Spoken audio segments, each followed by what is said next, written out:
India TV YouTube channel को subscribe करें और बेल आइकन दबाएं। कुंभ मेले को खत्म हुए करीब 1 महीना होने वाला है, लेकिन विदेशी मीडिया में और कुछ नेताओं की सोशल मीडिया टाइमलाइन पर कुंभ की पुरानी तस्वीरें अब भी चिपक रही हैं। बार बार एक हिडन एजेंडे के तहत कुंभ मेले का जिक्र किया जा रहा है। इस वक्त भी एक ऐसा नैरेटिव सेट किया जा रहा है जिसमें बार बार यह दोहराया जा रहा है कि कुंभ में भीड़ आई इसलिए देश में कोरोना का विस्फोट हुआ, जबकि यह 100% झूठ है। इसमें जरा भी सच्चाई नहीं। आज हम आपको कुंभ मेले के बारे में डिटेल में बताएंगे। कुंभ के दौरान कितने मोबाइल फोन एक्टिव थे, एक मोबाइल टावर से क्या इंफॉर्मेशन मिली, कुंभ में सच में कुल कितने लोग शामिल हुए, हरिद्वार में कितने कमरे बुक हुए, पार्किंग में कितनी गाड़ियां खड़ी थी। हम ये सारे तथ्य आपके सामने रखेंगे, फैक्ट्स एंड फिगर के साथ पूरी डिटेल आपको बताएंगे। आपको कुंभ पर ऐसी ही जानकारी देंगे जो विदेशी मीडिया को पूरी तरह से एक्सपोज कर देगा।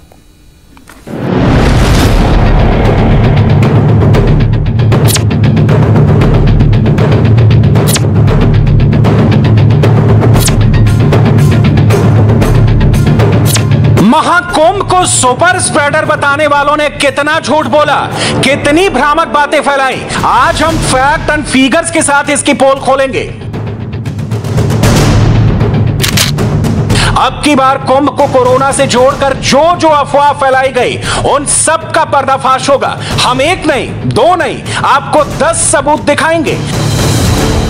हरिद्वार में कितनी गाड़ियां आई, गाड़ियों में कितने लोग बैठे, किस लोकेशन पर, किस पार्किंग में कितनी गाड़ियां पार्क की गई, किस धर्मशाला में कितने लोग ठहरे, शाही स्नान के दिन कितने मोबाइल चल रहे थे, उस दिन हरिद्वार में कितने लोगों के मोबाइल एक्टिव थे। कुंभ के लिए हरिद्वार में 49 लाख लोग आए या 21 लाख लोग पहुंचे, एक फैक्ट, एक सबूत स्टैब्लिश करेगा कि कोरोना के बहाने कुंभ को बदनाम करने वाली जो पटकथा लिखी गई वो सरासर झूठ थी। और इस झूठी स्क्रिप्ट के स्क्रिप्ट राइटर अभी भी एक्टिव है। महाकुंभ खत्म हुए 1 महीने से ज्यादा का वक्त बीत गया, मगर कुंभ को बदनाम करने वाली स्क्रिप्ट अभी भी लिखी जा रही है। कांग्रेस की टाइमलाइन इंडिया में भ्रम फैलाती है और विदेशी मीडिया मोटे मोटे शब्दों की आड़ में कुंभ को कोरोना की वजह बताता है। यह कुछ और नहीं, हिंदुओं को बदनाम करने की सोची समझी साजिश थी। बहुत कुछ बढ़ा चढ़ाकर कहा गया, नंबर्स बढ़ा चढ़ाकर दिखाए गए, मगर पॉलिटिकली मोटिवेटेड एजेंडा अब एक्सपोज हो चुका है। फैक्ट क्या है, फिगर्स क्या है, वो देखने से पहले जूना अखाड़ा के महामंडलेश्वर स्वामी अवधेशानंद गिरी की यह बात बहुत गौर से सुनिए। कुंभ का मेला विश्व की सांस्कृतिक अमूर्त धरोहर है, जहां मनुष्य अपने प्रश्नों के उत्तर पाता है। जीवन की सिद्धि समाधान जहां मिलता है वो कुंभ ही तो है। और इसका दुष्प्रचार किया गया कि यहां से कोरोना का संक्रमण गया है।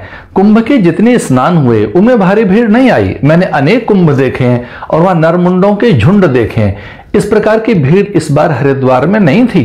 यहाँ के प्राय सारे घाट खाली रहे।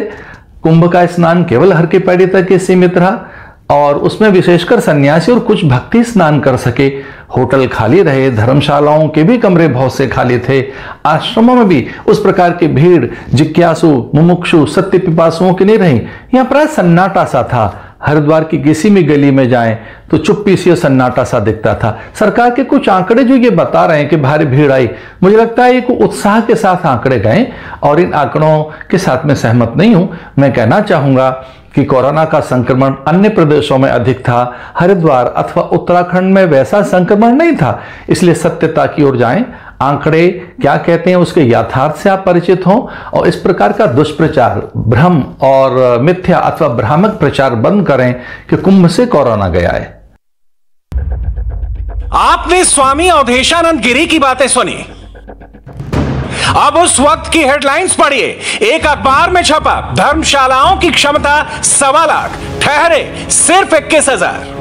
दूसरी हेडलाइन बनी, हरिद्वार में शाही स्नान के बाद बाजारों से रौनक गायब, होटल भी खाली, सब कुछ सार्वजनिक तौर पर उपलब्ध था। बावजूद इसके कुंभ को बदनाम करने वाला गैंग अंग्रेजी में एंटी कुंभ नैरेटिव का प्रचार प्रसार कर रहा था।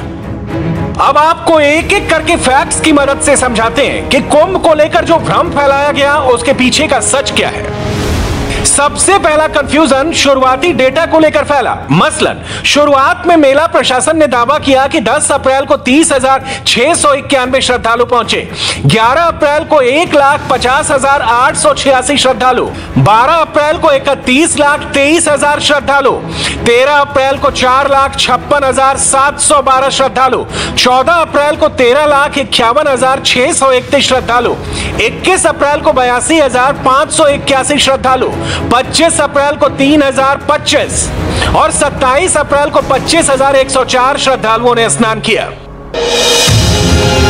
जबकि वास्तविकता कुछ और ही थी। ये पता लगाने के लिए कुंभ के दौरान गाड़ियों और हरिद्वार पहुंचे श्रद्धालुओं के मूवमेंट के आंकड़ों का विश्लेषण किया गया, जिसमें पता चला कुंभ के लिए 10 अप्रैल को 3,03,16 श्रद्धालु, 11 अप्रैल को 1,91,624 श्रद्धालु, 12 अप्रैल को 83,994 श्रद्धालु, 13 अप्रैल को 1,14,405 श्रद्धालु, 14 अप्रैल को 1,13,774, 15 अप्रैल को 1,51,756 श्रद्धालु हरिद्वार पहुंचे थे, 21 अप्रैल को 82,581 श्रद्धालु, 25 अप्रैल को 3,025 और 27 अप्रैल को 25,104 श्रद्धालुओं ने स्नान किया। यानी फ्रेश डेटा में जिस दिन ज्यादा श्रद्धालु हरिद्वार पहुंचे उसका भी जिक्र है, और पुराने डेटा में जो नंबर्स बढ़ा चढ़ाकर दिखाए गए थे उसका भी सही आंसर है। मगर मोदी के पॉलिटिकल विरोधियों का इकोसिस्टम इतनी जल्दबाजी में था कि उसने पुराने नंबर्स के आधार पर कुंभ को तबलीगी जमात से जोड़ दिया और हिंदुओं की भावनाओं को ठेस पहुंचाया। कुछ और फिगर्स की बात आगे करेंगे, पहले अखिल भारतीय युवा तीर्थ पुरोहित महासभा के अध्यक्ष उज्जवल पंडित को सुन लीजिए। दुर्भाग्यवश जिस प्रकार की कोरोना की स्थिति पूरे विश्व भर में बनी, उसमें कुंभ की भी जो भव्यता और दिव्यता थी वो सारी उस कोरोना में सिमट गई। कुंभ के स्नान सांकेतिक रूप से हुए। पहली बार ऐसा हुआ कि ना तो वो संतों के लगातार 4 माह तक चलने वाले डेरे हुए, ना बड़े बड़े कथावाचक जिनके साथ लाखों करोड़ों श्रद्धालु आते थे, उन लोगों की कथाएं नहीं हुई।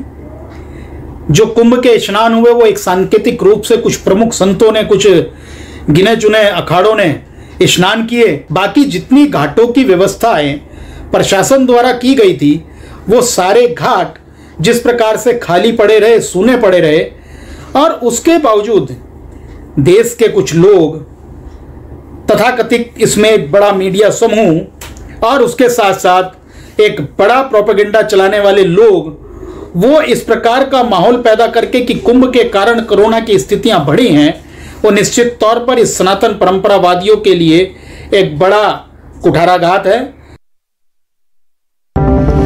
कुंभ के लिए हरिद्वार जितने भी लोग पहुंचे जाहिर तौर पर पैदल तो नहीं आए होंगे, वो गाड़ियों से पहुंचे होंगे, ट्रेन से आए होंगे, बसों में आए होंगे, उनकी गाड़ियां भी कहीं ना कहीं पार्क जरूर हुई होंगी। मगर कुंभ में करोड़ों लोगों के पहुंचने वाले नंबर्स दिखाकर कुंभ को बदनाम करने की कोशिश करने वालों ने इसका फैक्ट चेक नहीं किया। चलिए हम आपको बताते हैं। हरिद्वार की पार्किंग कैपेसिटी के आंकड़ों से पता चलता है कि हरिद्वार में कुंभ के दौरान पार्किंग वाली जगहों पर लोड काफी कम था। मसलन गौरी शंकर पार्किंग स्पॉट की कैपेसिटी 1,60,000 है, मगर 11 अप्रैल से 15 अप्रैल तक इस पार्किंग स्पॉट पर 5% ही गाड़ियां थी। दक्ष द्वीप में 10,000 की कैपेसिटी है, मगर 11 अप्रैल को यहां 15% और 12 अप्रैल को 50%, 13 अप्रैल को 25% और 14 अप्रैल को सिर्फ 5% गाड़ियां पार्क हुई। धीरवाली की पार्किंग कैपेसिटी 7,000 की है, मगर 11 अप्रैल को यहां 5%, 12 अप्रैल को 20%, 13 और 14 अप्रैल को सिर्फ 10% गाड़ियां ही पार्क हुई। मोतीचूर में 200 की पार्किंग कैपेसिटी है, यहां 11 अप्रैल को 20% और 12 से 14 अप्रैल के दरमियान सिर्फ 15% गाड़ियां पार्क हुई। एक दूसरे लोकेशन दूधिया बांध में पार्किंग कैपेसिटी 1,000 की है, यहां 11 से 12 अप्रैल को 90%, 13 अप्रैल को 15% और 14 अप्रैल को 10% गाड़ियों की पार्किंग थी। गाड़ियों की पार्किंग के नंबर्स को झुटलाया नहीं जा सकता, मगर जो लोग अभी भी एंटी कुंभ नैरेटिव सेट करने की कोशिश कर रहे हैं उन्हें कुछ और फैक्ट्स की मदद से इस सच बताते हैं। आजकल कोई भी कहीं जाता है तो कम से कम कुंभ को बदनाम करने वाले इतना तो मानेंगे कि परिवार के किसी न किसी सदस्य के पास मोबाइल फोन रहा होगा, वो मोबाइल कम से कम एक बार तो ऑन हुआ ही होगा। चलिए अब ये देखते हैं कि जिस दिन स्नान की तारीख थी उस दिन मोबाइल टावर पर कितनी हरकत थी, कितने लाख लोगों के मोबाइल वहां पर मौजूद थे। 14 अप्रैल को हरिद्वार की हर की पौड़ी के आसपास मोबाइल टावर पर लोड के आंकड़ों को देखने पर पता चलता है कि उस दिन मोबाइल टावर पर लोड सिर्फ 51,048 था, यानी अलग अलग जगहों से आए 51,048 लोगों के फोन एक्टिव थे, जबकि 11 अप्रैल से 13 अप्रैल के दरमियान मोबाइल टावर पर लोड का आंकड़ा 1,17,128 रहा। इन आंकड़ों को जोड़ने पर पता चलता है कि कैसे बिना फैक्ट चेक किए कुंभ को कोरोना से जोड़कर हिंदुओं की भावनाओं को ठेस पहुंचाने के लिए नंबर्स को बढ़ा चढ़ाकर पेश किया गया। सब कुछ सोची समझी साजिश के तहत।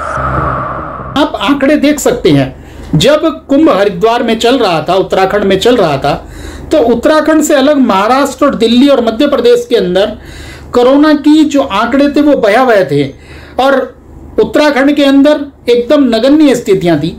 आज भी कुंभ समाप्त हुए 1 माह से ज़्यादा हो चुका है, उसके बावजूद भी आज जो हरिद्वार के अंदर कोरोना के पॉजिटिव केस हैं या मृत्यु दर है वो भी बहुत कम है।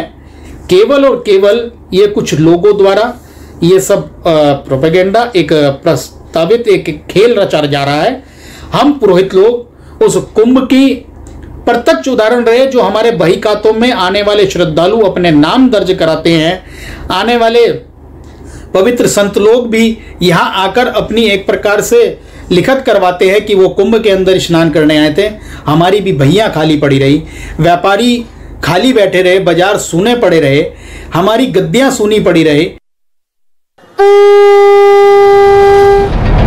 इस बात की पूरी संभावना है कि जिन लोगों ने इंडिया से लेकर अमेरिका तक कुंभ के खिलाफ दुष्प्रचार किया वो किसी न किसी हिडन एजेंडे के तहत इन आंकड़ों पर भी सवाल उठा सकते हैं।